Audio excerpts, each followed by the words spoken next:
भोर का समय था। गांव की गलियां अभी भी नींद में डूबी हुई थीं। हल्की धुंध उसके ऊपर ओढ़ी रजाई की तरह फैली बैठी थी। मुर्गे की आवाज सुनाई दी, कुकड़ू और उसके साथ ही एक और आवाज, घंटी की टन टन। यह आवाज आती थी भोला राम की छोटी सी मिठाई की दुकान से। दुकान कच्ची सड़क के किनारे बनी थी। बाहर एक लकड़ी का बोर्ड लगा था जिस पर लाल अक्षरों में लिखा था, भोला राम हलवाई, शुद्धता ही पूजा है। अंदर पीतल के बड़े बड़े भगोने चमक रहे थे। घी की मीठी खुशबू हवाओं में तैर रही थी। दुकान के कोने में एक छोटी लकड़ी की चौकी थी जिस पर माता दुर्गा की मूर्ति रखी थी। मूर्ति के सामने दीपक जल रहा था। पीतल की घंटी, धूप बत्ती की खुशबू और शंख की ध्वनि से हवा पवित्र हो उठी। भोला राम ने दोनों हाथ जोड़कर कहा, माँ, आपके आशीर्वाद से ही मेरा घर चलता है। बस इतना आशीर्वाद रखना कि मेरी दुकान से कोई भूखा न जाए। उसकी आंखों में सच्चा भाव था। उसकी पत्नी सरिता आटे की लोइयां बना रही थी और उनकी छोटी बेटी नन्ही गौरी दरवाजे पर खड़ी मुस्कुरा रही थी। भोला राम ने मिठाई बनानी शुरू की। दूध भगोने में उबल रहा था। वह धीरे से उसे चलाने लगा। फिर वह चीनी डालता और मीठी बर्फी का मिश्रण तैयार होता। उसके हाथों की हर हरकत में श्रद्धा और भक्ति थी, जैसे वह मिठाई नहीं, प्रसाद बना रहा हो। कुछ ही देर में गांव के लोग आने लगे। पहला ग्राहक आया, एक बुजुर्ग बाबा। उनके पास पैसे नहीं थे। भोला बेटा, आज जेब खाली है। भोला राम हंस पड़ा। अरे बाबा, यहाँ पैसों से ज्यादा भूख का मोल है। आप बैठो। वह उन्हें ताजी गर्म जलेबी और भोग की मिठाई खिलाता है। बाबा की आंखें खुशी से चमक उठती हैं। धीरे धीरे दुकान भर गई। स्कूल के बच्चे, किसान और औरतें जो सब्जी लेने निकली थीं, सब भोला राम की दुकान पर आते, हंसते, बैठते और मिठाई खाते। दुकान सिर्फ दुकान नहीं, गांव के दिल की धड़कन थी। लोग कहते, भोला के हाथ में जादू है, उसकी मिठाई में माता का आशीर्वाद है। पर भीड़ में एक चेहरा ऐसा था जिसके मन में प्रशंसा नहीं बल्कि जलन थी। रानू, वह दूर खड़ा सब देखता और उसके चेहरे पर कड़वाहट थी। क्यों सब इससे इतना प्यार करते हैं, वह मन में सोचता। एक दिन मैं इसे नीचे गिराऊंगा। परंतु भोला राम अपनी सरलता में मग्न था। उसे दुनिया की जलन नहीं, सिर्फ अपने काम की मिठास पर विश्वास था। उसे अपने हाथों पर नहीं, माँ दुर्गा के आशीर्वाद पर भरोसा था। यह मिठास उसके जीवन की पूंजी थी। अगला दिन गांव का सबसे पवित्र दिन था। मंदिर में बड़ी पूजा होने वाली थी। गांव वाले अपने अपने घरों से फूल, नारियल और प्रसाद लेकर मंदिर की ओर बढ़ रहे थे। हर ओर उत्साह था और इसी उत्साह के बीच भोला राम अपनी दुकान में हमेशा की तरह सुबह सुबह तैयारियों में लगा था। उसने पीतल के बड़े भगोने में दूध चढ़ाया, मीठी बर्फी और लड्डू बनाने के लिए सामग्री तैयार की। उसकी पत्नी सरिता बगल में बैठकर चाशनी बना रही थी और छोटी गौरी फूल माला चुन रही थी ताकि पूजा में उपयोग कर सके। तभी मंदिर से एक संदेश आया, इस बार पूजा के लिए 2 गुनी मात्रा में मिठाई चाहिए। यह सुनकर भोला राम की आंखों में खुशी की चमक भर गई। इस बार मेरी मिठाई माता को चढ़ेगी, इससे बड़ा सौभाग्य और क्या। वह यह बात कहता हुआ माँ दुर्गा की मूर्ति के सामने दीपक रख देता है। दुकान में भक्तों की भीड़ जमा होने लगी। गांव के अनेक लोग मिठाई बुक करने आए और भोला राम की तारीफों के पुल बांधने लगे। भोला राम, तुम्हारी मिठाई सबसे शुद्ध होती है। माता को यहाँ की मिठाई सबसे पसंद है। लेकिन दुकान के ठीक सामने खड़ा रानू यह सब सुन रहा था। उसके मुंह पर एक बनावटी मुस्कान थी, पर आंखों में जलन का सर्प फन फैलाए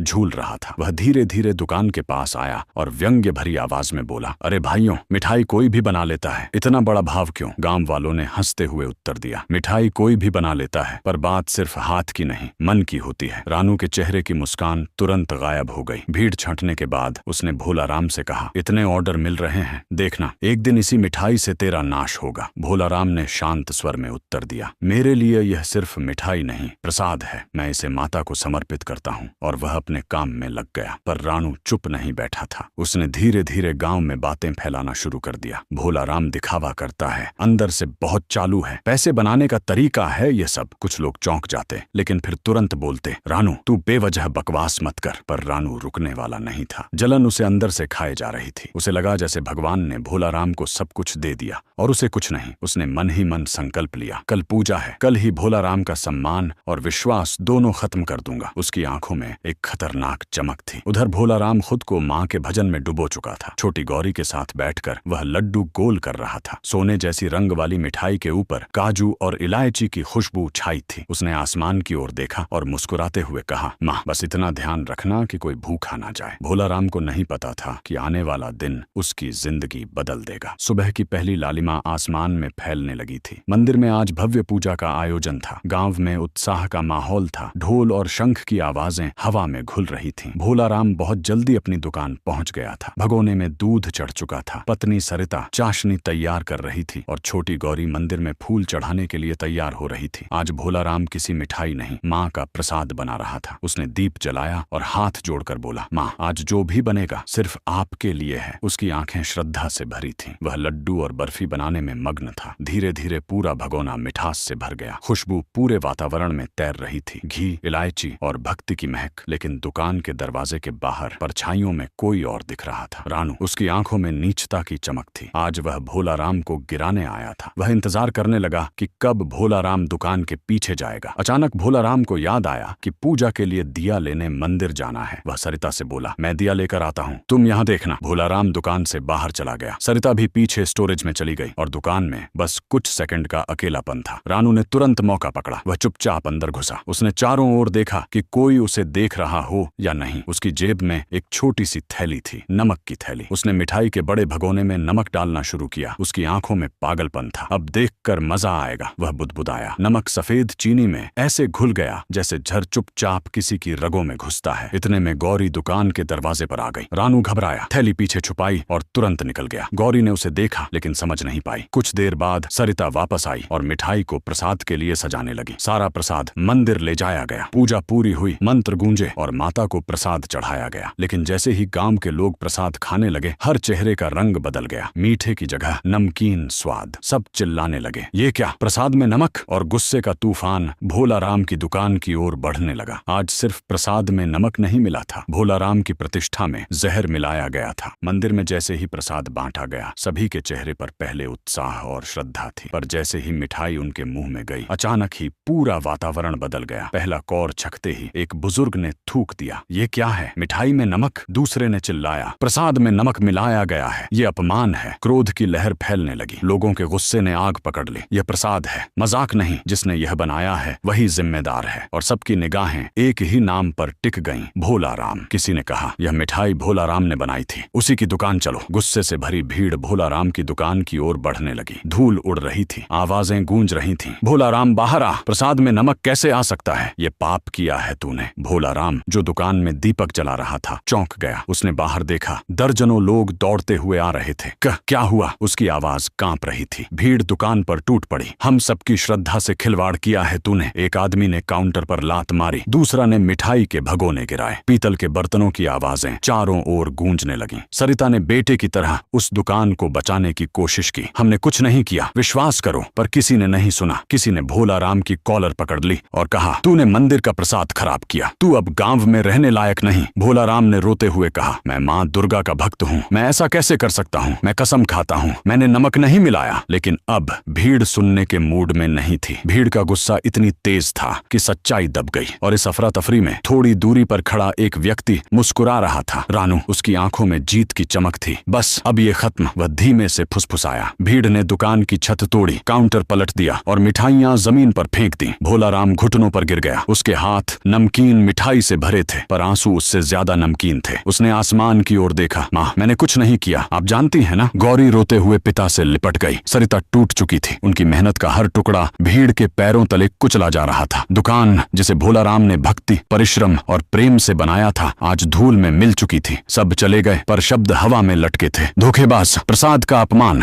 अब इस गांव में मत दिखना। और भोलाराम केवल जमीन पर बैठकर रोता रहा। आज नमक सिर्फ मिठाई में नहीं मिला था, उसकी आत्मा में घाव बनाकर चला गया था। दुकान टूट चुकी थी, मिठास बिखर चुकी थी और भोलाराम का विश्वास भी। लेकिन भोलाराम के घर में तूफान था। भोलाराम घर के दरवाजे के बाहर बैठा था। उसका चेहरा धूल और आंसुओं से भरा था। सरिता पास बैठकर उसका कंधा संभाल रही थी, पर वह खुद रो रही थी। गौरी चुप थी। उसके मासूम दिल को समझ नहीं आया कि पिता से अचानक सब क्यों नाराज हो गए। भोलाराम ने टूटी आवाज में कहा, मैंने माँ के प्रसाद में नमक नहीं मिलाया, माँ जानती हैं, पर लोगों ने क्यों नहीं माना? उसके हाथ कांप रहे थे। वह मिट्टी में पड़े टूटी दुकान के बोर्ड को देख रहा था। भोलाराम हलवाई, शुद्धता ही पूजा है। यह लाइन आज उसकी आत्मा को काट रही थी। उसने अपने माथे पर हाथ रखा और बोला, किस बात की पूजा, जहाँ सच्चाई का कोई मूल्य नहीं? सरिता ने आंसू पोंछते हुए कहा, भोला, तुमने गलत नहीं किया, ये गांव कल समझेगा। लेकिन तभी दरवाजे पर दस्तक हुई। 2 गांव वाले खड़े थे। उनके हाथ में मिठाई का भगोना था जो मंदिर में चढ़ा था। उन्होंने भगोना जमीन पर फेंक दिया। रात बहुत शांत थी। चारों ओर सन्नाटा पसरा हुआ था। भोलाराम की टूटी हुई दुकान के ऊपर टंगा हुआ हुआ छोटा सा दिया हल्की हल्की कांपती रोशनी दे रहा था। भोला राम अपनी दुकान के सामने बैठा था, धोती पहनी, माथे पर राख जैसा मिट्टी लगा हुआ, आंखें लाल, चेहरा थका हुआ। रात भर उसने माँ दुर्गा से एक ही बात कही थी, माँ मैंने किसी का बुरा नहीं किया, बस मेरी सच्चाई दुनिया को दिखा देना। दूसरी तरफ रानू के चेहरे पर घमंड था। उसकी नई दुकान में ग्राहक थे, पैसे थे और गर्व ऐसा कि आंखों में अहंकार झलक रहा था। उसने मन ही मन सोचा, अब पूरे गांव का मिठाई वाला मैं हूँ। भोला राम खत्म। लेकिन उस रात आसमान में कुछ अलग ही हो रहा था। पूरा गांव सो रहा था पर माँ दुर्गा जाग रही थी। आधी रात होते ही अचानक रानू की दुकान में तेज हवा चलने लगी। कांच की बुर्कियां